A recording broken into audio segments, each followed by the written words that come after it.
Hey, Mason here. Here with the final video for my Archmage character. I've decided that I think I'm mostly done with it and I'm going to be trying a new character after. So I'm going to be playing a champion banner slam character in SSF. Going to reset my SSF. But before I do that and reset my SSF progression, I wanted to make a video on my character and kind of talk through Archmage and the experience in SSF. So currently level 95, dying quite a lot. Damage is around 18 million, but the tankiness is very rough and it's hard to do tier 17s. Tier 16s, no problems at all, but tier 17s are very difficult.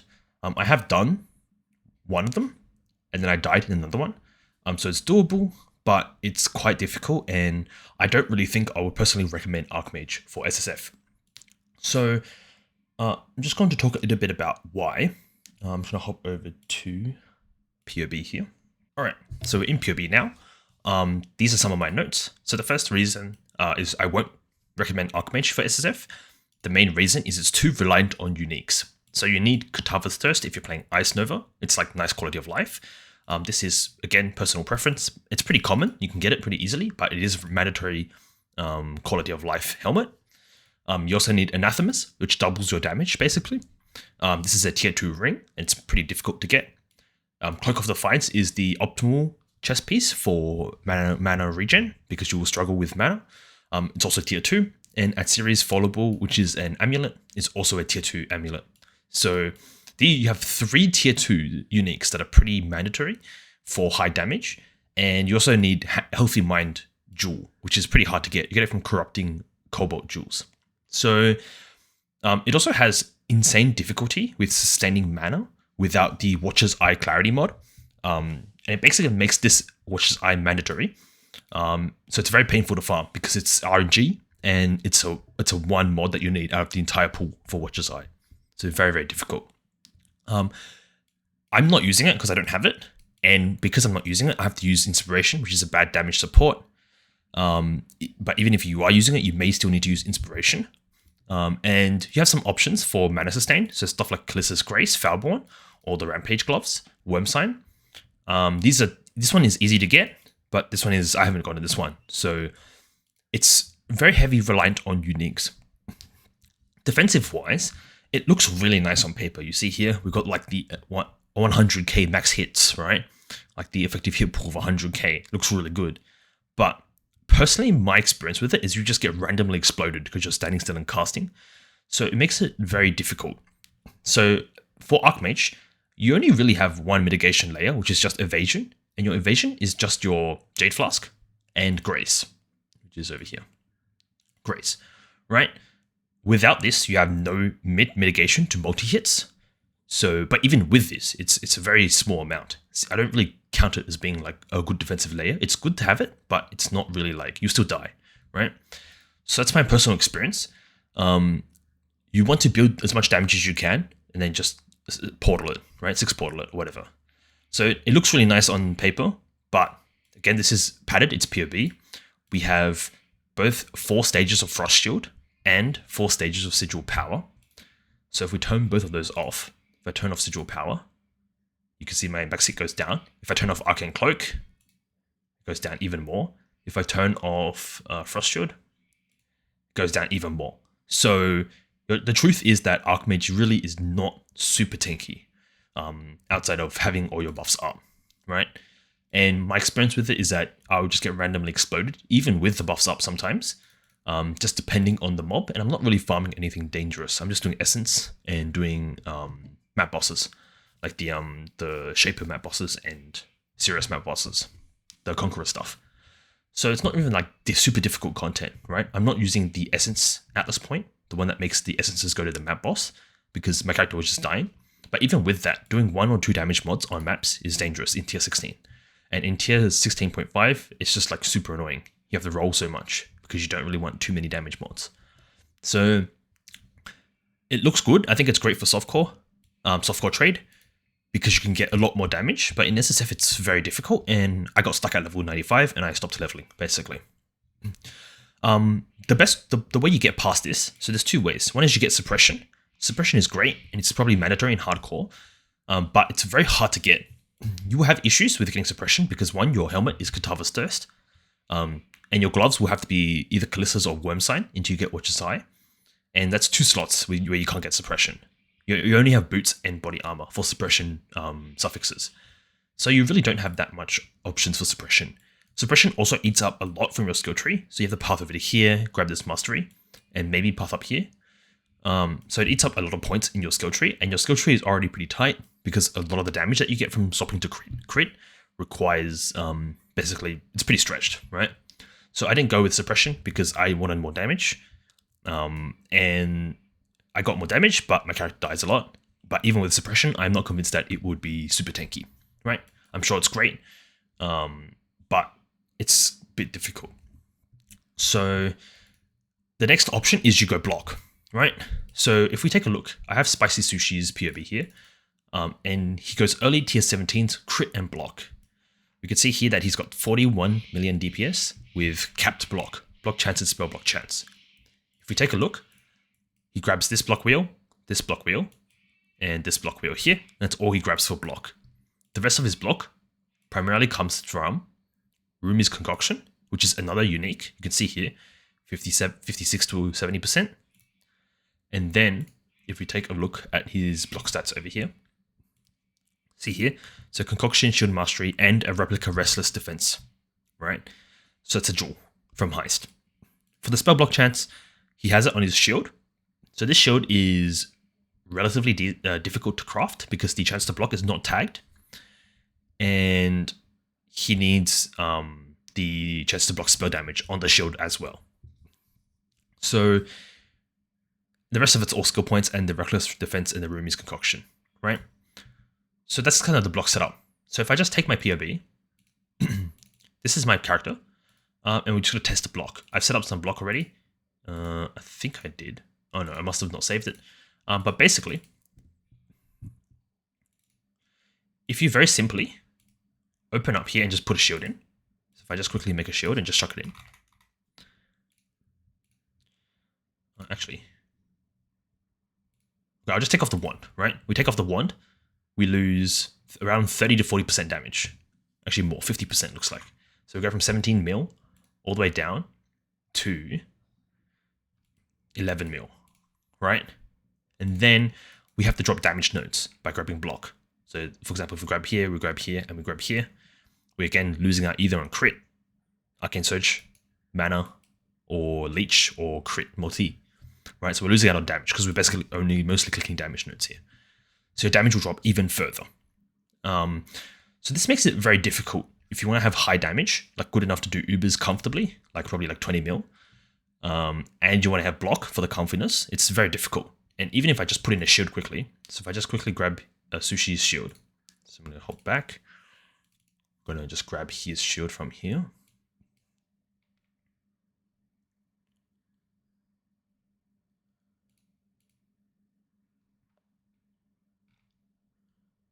Is it sword maybe? No, this one right here. I'm gonna pick up his shield and then hop into my character, paste this shield in, swap over to the shield, so you can see we're losing 30% damage, and then just say we just click some of the points, right? So we click here, we click here, we click here. This is what he clicks, right? And then we'll click the masteries as well while we're at it. This one here, this one, we don't need to click that one. And this one here. So those are the 3 blocked wheels he grabs, and those are the masteries. You see here that we only get to 50% block, right? 50% block and spell block. So most of it, the rest of it, comes from Rumi's Concoction, which I haven't actually dropped. I think it's pretty difficult to drop. But say we put that on, toggle it, 60% block. That's like playable, it's fine, right?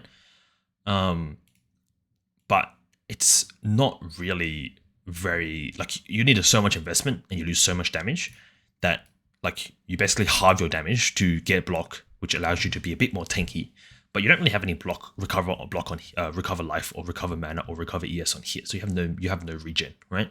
You just have block. So you can always play Glancing Blows, and Glancing Blows is probably the way you would take this if you wanted to push this further. You might not have this, so you probably drop this so you don't have it, right? And then you click Glancing Blows, which is relatively close. and then you might drop some of the wheels, right? So for example, this wheel might not be that good. You could drop it. Looks like this wheel's, you can drop this wheel as well. So you can drop there, save some points. Okay, so it looks like you have probably around just one wheel, right?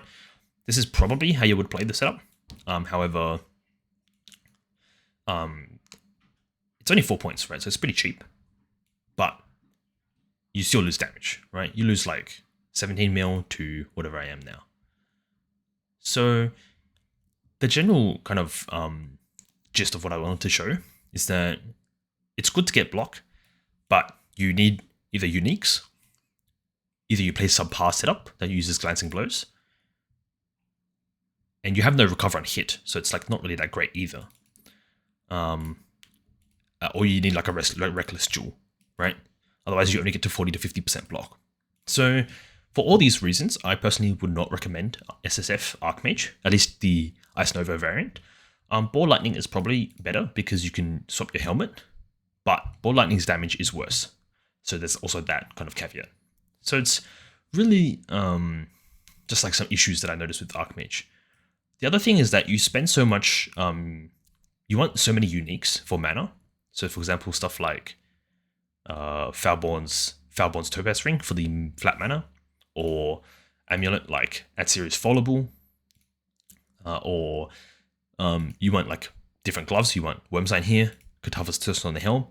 You spend so many slots with uniques that it's very hard to get suppress, and it's also very hard to like cap your other res, right? So like my gear is like, this one's bad, this one's triple res suffix, all 45 plus, or 40 plus.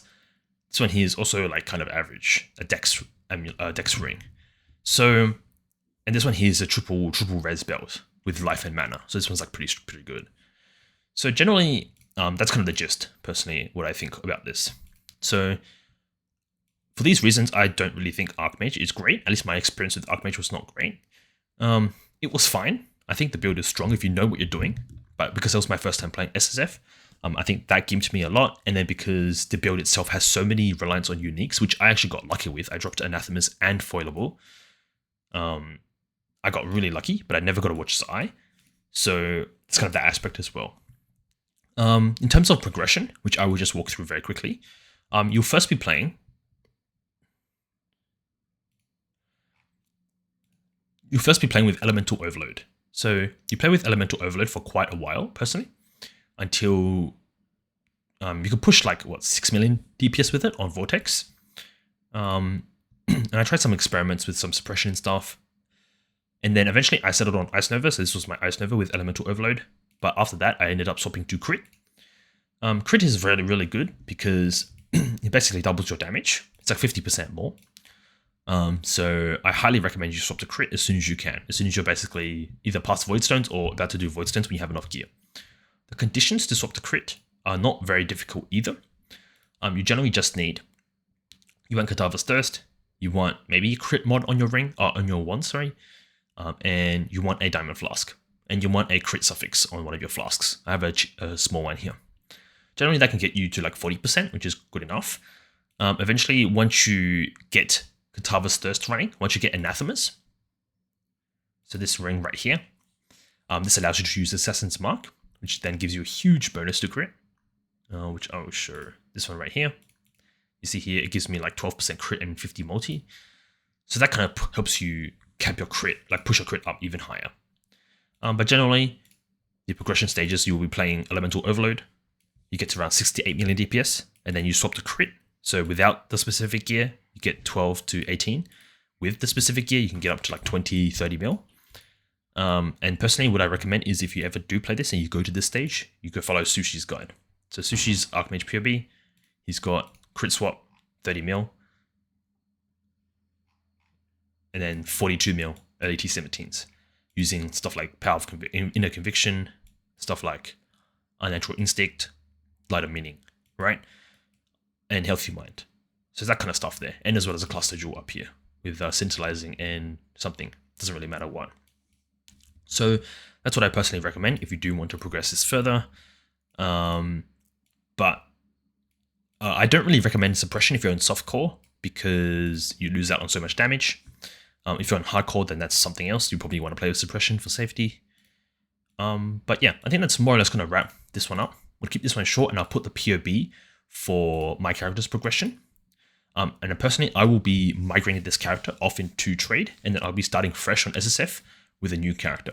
So the new character I'll be playing. Is a recommendation from my friend Uber. He talked about playing a banner slammer character. So I found this on the POE forums, and it discusses a setup that runs. It stacks 3 banners with a lot of banner effect on chat, and it plays Earthshatter, which is like a very meta SSF or HC character setup. So here's the POB that the person has. Again, credits to the actual build creator. What's his name? This guy, Seki. Credits to him. It's his build. I'll just be working on it and following it and optimizing what I think is better. But the general idea is that you have 3 banners. So you play Earthshatter, right? Very standard SSF hardcore character, like SSF hardcore skill. You play auto exertion with multiple different war cries. And the reason why you're running all these war cries is because there's a banner mastery that gives you 5 valor. Where is it? 5 valor when you war cry. When you have 100% increased valor gain, this is 10 valor when you war cry. And your auto exertion is constantly auto cycling your war cries for you. So just be constantly crying and then constantly getting valor. What this allows you to do is basically cap out on your banner valor pretty easily. And the banners are insane. So if you have a look here, war banner gives me more damage and more accuracy per valor. If I click it, it turns my DPS 7 million DPS to 20 million DPS. It's like 3x damage, right? Defiance banner gives me movement speed and suppression. I have no suppression, 10%. I have 10% suppression and how much move speed? 70% move speed. Click it, I get 100% spell cap and I get 300% move speed. It's crazy. And the last one is Dread banner. I have 0 block because I'm playing a 2-handed weapon. You click this 1 banner, it caps your block because of this notable right here. So you see here, without this, it's not capped. With it is capped. So you cap your block with this, 1 notable and 1 banner to fully cap block and give you infinite EHP because it gives you life on when you block. And you have so much aura effect that I'm not sure if it shows in here. Let's see if it shows. It does not. It's like 600, 500 HP back per block when you block. So you're playing a 2-handed weapon with the very standard SSF hardcore kind of setup. But you have banners to empower you, give you huge damage steroids. And the banners, because you have so much valor, have massive ranges. So if I actually look at the range of a banner, you see here, it basically covers the entire screen. And then when you walk out of it, you get the effect of this node here that makes it so banner effects linger on you for 3 seconds when you leave the area. So you basically need to press your banners once every 3 seconds. Probably less because you need to walk out of them to start this cooldown, cooldown from counting down. So it'll probably be like 4 to 5 seconds, which is honestly not that much different to pressing a curse. And you get massive buffs. So you get a character that has really good scaling. Like your gear is like really just average res with life and res and some random like strength, leech, like nothing insanely special, right? Not a single unique. This axe is only 700 DPS axe, by the way. It's not even like 1k, right? Again, it's got the war cries exert additional attacks, but it's only 700 DPS. So you can print 800 DPS, so you can print this out from the tree pretty easily. Or you can just craft this yourself with the Recombinator or Contempt Essence. So, yeah, there's nothing special about this in terms of gear, but the banners give you such a huge damage steroid that makes this really strong.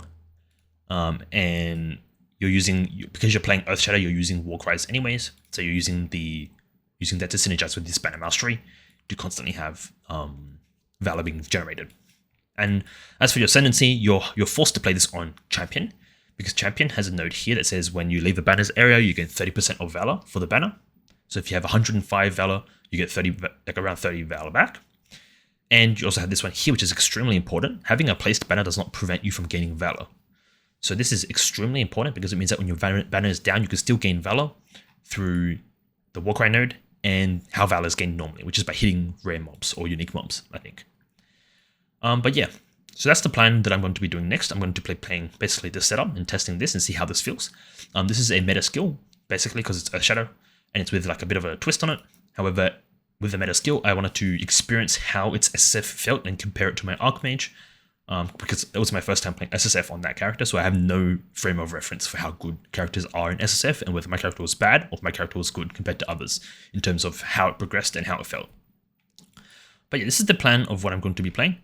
Again, all credits to the original build creator, Seki over here, and credits to Uber for shouting this out. He's playing this already, so he'll probably make a video on it as well.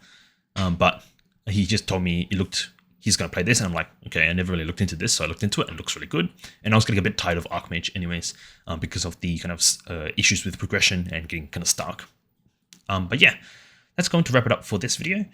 If you have any questions, put them in the comments, etc. I'll put the POE there, and I'll be full migrating my SSF over to trade, so I'll be starting fresh again, and I'll be playing the Banner Slammer character. Cool, thanks for watching.